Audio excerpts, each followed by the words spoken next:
This wedding was an assignment for my Religion 2 class in Catholic school. This One's Wife. America Riviera Orchard. Is it needed? Hello, I'm H.G. Tudor. I suspect that most of you listening to this video, in answering the question that I've just posed, would say, no, it's not. But whilst your view is important to the extent that you're a potential customer of American Riviera Orchard, to which I hear you say, not a chance, HG, I won't be buying any tat from her. What about more widely? Is it going to meet with success? Is it something that people will want to make purchases from? I see that it has several major problems.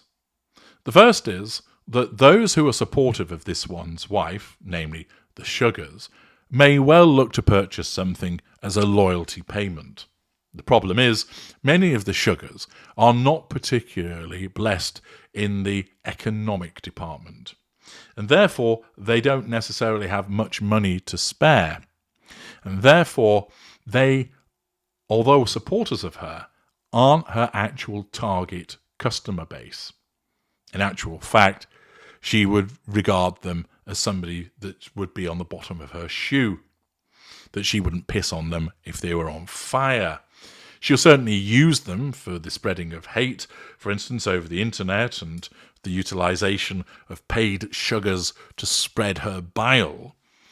But in terms of them actually wielding purchasing power, it's going to be pretty minimal. So they're not going to be much use to her with regard to customers for American Riviera Orchard. Instead, she'll be looking at the type of people that have got money, that have a certain aesthetic. But the problem there is, many of those people will already be catered to by other providers. More about that in due course. And therefore, she's entering what is quite possibly a somewhat saturated marketplace. Furthermore, she's not likable. Many people would buy things because even though they could perhaps get it somewhere else that's less expensive, or they don't strictly need it, because they like the person involved, they want to purchase it as part of their loyalty towards this individual, and also to an extent of, oh, I've got a word salad bowl from this particular person.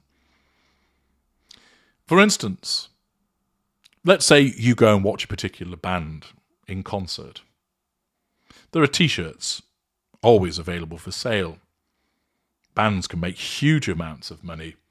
I recall my favourite band, Depeche Mode, when they did the Music for the Masses tour, they made $1 million in one night.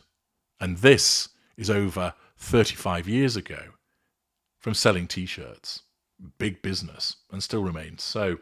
Indeed, it becomes all the more important for bands given the fact that less money is actually made from record sales. Accordingly, you purchased the t-shirt. Did you need another t-shirt? No, you've got plenty to wear. Did you want the t-shirt? You did. Why? Because you like and love the band. You wanted perhaps a memento of the occasion, something that you might wear to show to other people. Hey, look, I was there at this particular concert on this particular tour. You did it because you liked the band. And thus, the purchase was driven not by necessity, but by affinity to the band. Similarly, this goes for people who support sports teams. You don't need another sports jersey. You've got plenty of them already. You don't need that particular shirt, but you do so because that's the team that you support and you want to show affinity. So you fork out what is often quite a lot of money for something that's been cheaply created and you've got several of already, albeit different colours and styles. But you do it because that's your team. You like the brand. The problem with This One's Wife lifestyle brand is that her brand as a whole is rather unlikable. And therefore, why would you want to purchase something in relation to somebody that you wouldn't like? You wouldn't. And this diminishes the number of customers that are available to her. This becomes problematic and impacts upon her need for control and the residual benefit that is money. Those who would support her probably don't have the requisite economic firepower that she would prefer. She's entering a saturated marketplace with people who are better at it, well established, and more likeable than her. And thirdly, many people would put off from simply even making a one-off purchase because they don't want her to make money, because they don't like her. Those are my observations upon it. But Naomi May writes in Elle magazine, posing the question, this one's wife's lifestyle brand is here, but did we really need another one? Gwyneth Paltrow has told us to steam our vaginas. A combination of infrared and mugwort steam cleanses your uterus. While Kourtney Kardashian has said that candles can help to mask cellulite. In the weird, wacky, and occasional wonderful world of wellness, there's very little that hasn't already been said. Yet here we are, just 3 months into 2024, and already we have the largest celebrity-fronted lifestyle brand to enter the conversation. Welcome, this one's wife's American Riviera orchard. This is officially the era of celebrities capitalizing upon their persona and revealing a curated peek behind the gilded gates of their lives to those eager to see what it would be like to exist as them. Paltrow created the blueprint that many of her fellow A-listers would soon follow when she launched Goop from her kitchen table in 2008, which began as a weekly newsletter in which she shared her go-to wellness tips. The business is now valued at more than $250 million and encompasses everything from beauty to clothing, holidays, podcasts, and a Netflix series. 4 years later, Honey star Jessica Alba dipped her into the field with the, dipped her toes into the field with the launch of The Honest Company, which sells immune-boosting supplements and antibacterial cleaning sprays, which is now estimated to be worth $550 million. Then came Kardashian, who debuted her offering to the wellness world in 2019 with the launch of Poosh, a website that hosts wellness-focused editorial content that is also shoppable. Poosh has since collaborated with Goop. This was swiftly followed by actor Ashley Tisdale's offering Frenchay. And then, 1 year later, Kate Moss made her first foray into the world of wellness with Cosmos, which launched last autumn and was billed as something for the soul and the senses. It's believed that this one's wife's American Riviera orchard will focus on home, garden, food, and general lifestyle content, and it will eventually branch into selling a variety of home goods, such as cookbooks, foods, and kitchenware. Another trademark application further revealed that American Riviera Orchard will sell an array of home goods, including cookbooks, jams and spreads, and tableware staples such as cutlery, table linens, and glassware. Of course, the celebrity-owned brand space is a direct reflection of the times in which we live. It's a way for famous faces to monetize their popularity, which makes sense given the rabid parasocial relationships many fans have developed with their favourite public figures. Fans are demanding more lifestyle content from people they admire, as a prevalence of TikTok series such as Spend the Day With Me and Get Ready With Me have proliferated. The hashtags have been viewed 58 million and 201 billion times on the app, respectively. But there's a catch. If a celebrity's star begins to wane, or if their currency begins to dip, where does their lifestyle for sale moneymaker go? How do you market a lifestyle that people could start to feel indifferent to, as much as they do a decreasingly popular celebrity? Celebrity is, no doubt, an enormous driver of short-term success. Just look at Kylie Cosmetics, Skims, and Hailey Bieber's Rhode. Emily Austin, founder and CEO of award-winning PR agency Emerge, tells Elle. However, it doesn't guarantee long-term success. Celebrities can earn millions of pounds from posting on social media and drive huge sales as a result of their cult following. But in order for this one's wife to make money from Instagram, she will need an engaged, interested audience with purchasing power. Austin surmises that this one's wife will need to have created products that are actually needed and that are accompanied by strong imagery and messaging that actually connects with those viewing it, rather than inauthentic posturing. I wouldn't expect a business like this to see a profit, certainly in the first 12 months. But it is unclear at this time whether there has been any external investment, who is actually running the business, or what the launch plan is, she adds. Proof that the world of celebrity lifestyle brands isn't all plain sailing.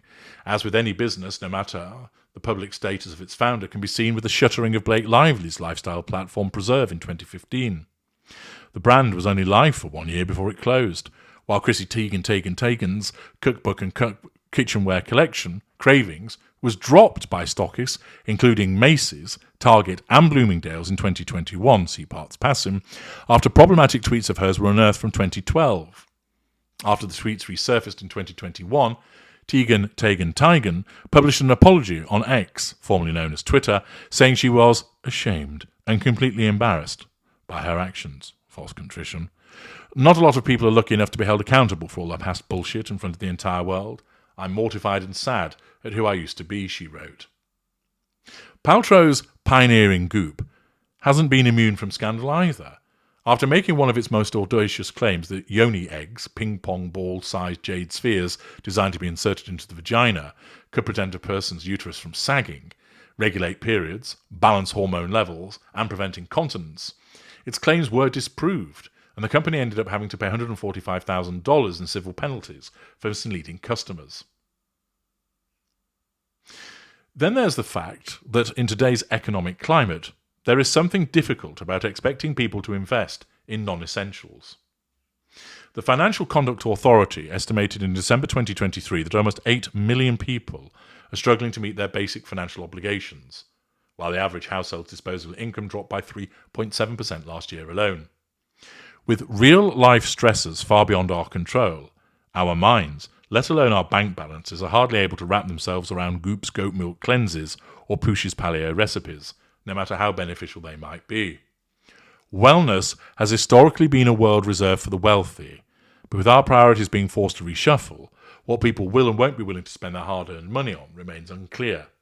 As such, any business proposition in today's cost of living crisis feels like it carries a dark, looming shadow of risk, more so than ever before. Of course, yoni eggs, vagina steams, cellulite masking candles, you name it, and there's clearly an appetite for it. Self-optimization is seen as the panacea to the ills of our modern world.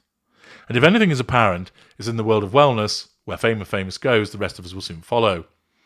As a female entrepreneur and philanthropist, this one's wife could attach her name to anything, and it would be successful. And it goes without saying that whatever her Monty Shit Show lifestyle offering takes audiences will be right behind her. The real question, though, is for how long we'll all follow. So those are the considered observations of Naomi May writing in Elle, and they are fair and reasonable observations applicable to this one's wife. As I explained earlier, she's trying to launch something that she's been plugging away at for the last 20 years. It's never succeeded before, and even though she has now greater exposure compared to what she had previously, the problem is that much of her exposure is actually negative. She's known by many people, but not liked, and she's not particularly popular.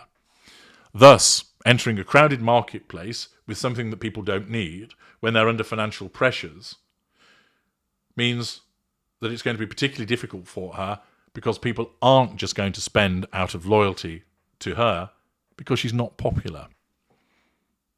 I doubt that this one's wife has thought all of this through, because the delusion of her narcissism convinces her that she is popular, that those that are against her aren't small in number, despite the evidence to the contrary, and that she believes that she is talented and that people will want to buy into all of this. The future does not look rosy for her, and of course, we will see where it goes to. I'm H.G. Tudor. Thank you for listening.